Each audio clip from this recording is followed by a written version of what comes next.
So Ron DeSantis was doing some Sunday interviews about Israel and Palestine, and man, God, the rhetoric that's used in the media, they just ramp it up immediately. Now, the Hamas terror attack in Israel was horrendous. It was barbaric. They massacred innocent civilians. 100% condemnation for that. And I don't think anybody would begrudge them. You want to send in some special forces and murk the Hamas terrorists? By all means, go right ahead.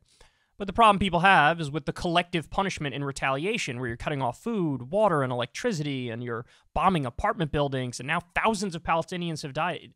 Civilians, including hundreds of children, I think it's like 700 children or something, have died. And so naturally, people are now beginning to have the conversation, like, okay, well, what's going to happen here? Is Israel going to, like, just take half of Gaza? Because, of course, there's an imminent ground invasion, and I don't know what's going to... Are they just going to level all of Gaza? Or are they going to steal Gaza? But you get the sense things are not going to be the same after this. I mean, Gaza was already under permanent occupation, and it was a total police state, and they have no human rights or political rights. And then now, what's going to happen? So some people are saying, look, there's going to be refugees coming out of there. The U.S. should at least open our doors to some of them, especially since we give Israel a lot of weapons, a lot of money, and endless support. And so least you could do is say, hey, for somebody who lost their home, their apartment building got bombed, they lost their family members, whatever, some number of Palestinian refugees can and should come to the U.S. Well, no, not according to Ron DeSantis. The proper number to help is donut, 0. So here he is talking to the host of Face the Nation, and look at the claim he makes. And let me ask you a little bit more about that, because of the 2 million people who live in Gaza, half of them are under the age of 18. Let's take a listen to something you said yesterday. We cannot accept people from Gaza into this country as refugees. I am not going to do that. If you look at how they behave, not all of them are Hamas, but they are all anti-Semitic. I'm sure you know all Arabs are Semites, but how can you paint with such a broad brush to say 2.3 million people are anti-Semitic? Well, first of all, my position is very clear. Those Gaza refugees, Palestinian Arabs, should go to Arab countries. The U.S. should not be absorbing any of those. I think the culture, so they elected Hamas. Let's just be clear about that. In 2006.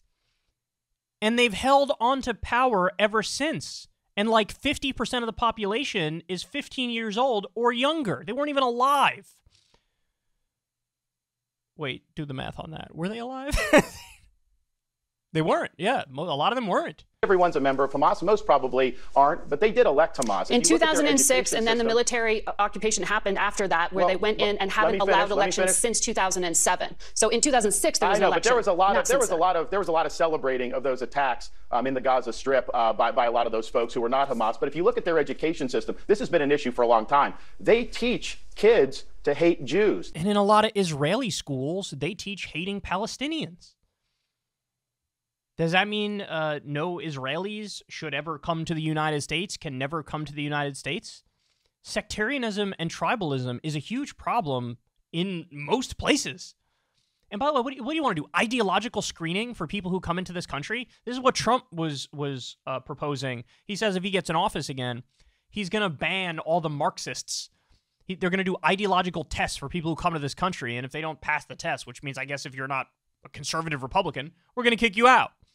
So is that what you want? You want ideological screening? Israel, even on the map, they prepare very young kids to commit terrorist attacks. So I think it's a toxic culture. And I think if we were to import large numbers of those to the United States, I think it would increase anti-Semitism in this country. And I think it would increase anti-Americanism in this country. And that's something, after seeing those demonstrations pop up in our country, just with blood still flowing amongst Israeli citizens over the weekend, you had people taking to the streets cheering on the barbarism of Hamas in our own country. That was a chilling thing to see, and I don't think that that's something that we should ever think is acceptable. No, but no one's talking about getting Gazan refugees here right now. They can't even get out of Gaza at the moment. Well, people have mentioned it. I think some of the far left have said this is something that we should do. So, look, he's a hack because he's completely and utterly one-sided on the issue.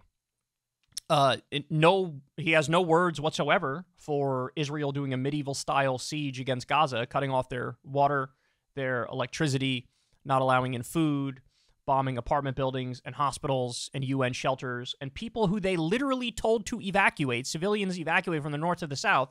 They killed 70 people during the evacuation, and Amnesty International verified that the other day. He's got no words for them. There's been over 2,000 deaths in Gaza. He's got no words. Over 700 children have been killed. He's got no words on that. He's got no words on that. He also, of course, has no words for where did this tremendous, bubbling, seething hatred come from? Is it all just because, hey, Palestinians are just bigots? That's it. They're just bigots. They just hate Jews. That's the end of the conversation. Is it all just like they're inherently inferior and hateful? Is that where it all came from? Now, look, don't get it twisted. Some percentage of every population, everywhere on Earth, it does have either ethnic hatred or religious hatred or whatever it is. There's some people who, yeah, it's ideological in that respect. For many, many others, number one, they don't hate. But also, number two, there are some that hate for flat-out material conditions. Maybe Israel murked their mom in an airstrike when they bombed an apartment building, right? Are you going to hate in that scenario? Yes. Now, is it the fault of the Israeli civilians? No, not at all. But you're certainly going to hate the IDF.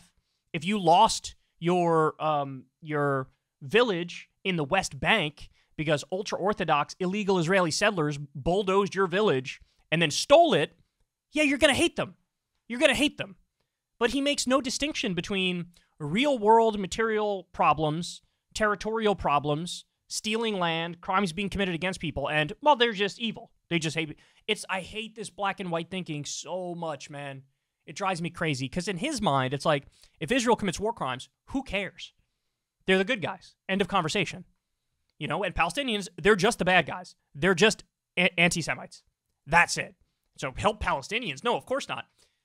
They live, Gaza is an open-air prison, and they're bombed relentlessly, and Israel controls everything that goes in to Gaza. And he's like, I don't care. They're bad. Don't help any of them. Don't let any of them in. It's just, and I love this. Oh yeah, I hate this guy is, they just hate Jews. From the guy who said, we're not going to teach AP African American history anymore. So is it fair for somebody to say, we don't want to allow Ron DeSantis to travel to whatever country, fill in the blank with whatever country, because he hates black people? Is that fair? You know what? Don't even allow other members of his family into country X, because we know that DeSantis hates black people. This sloppy, generalized, gross thinking. And by the way, he's acting like, oh, the left is insane for saying maybe we should help Gazans a little bit or help Palestinians a little bit. Look at where him and his people are. Republican representatives introduce a bill to stem the flow of Palestinians into the U.S. amid Israel-Hamas conflict. So in other words, definitely don't help. Definitely don't help.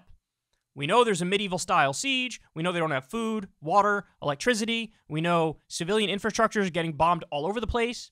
We know innocent people are being slaughtered everywhere you look. We know they live under permanent occupation and in an apartheid state and with no human rights and no political rights and no voting rights, no ability for self-determination. We know that in almost every measurable way, regular Palestinians are victims. We don't care. This is the same mindset that the U.S. decided we're going to turn away Jews fleeing Europe during the Holocaust. Like, I don't know. We just don't like them. We think they're bad. Get out. Now it's that mindset for Palestinians. Jesus Christ. Oh, man. I just want everybody to understand how extreme this rhetoric is, how extreme Ron DeSantis is, because they're not even bothering to hide it anymore. Hey, y'all, do me a favor and like and subscribe. It helps out big time in the algorithm. Click the bell as well for notifications when videos drop, and watch that video on screen right now. You know you want to.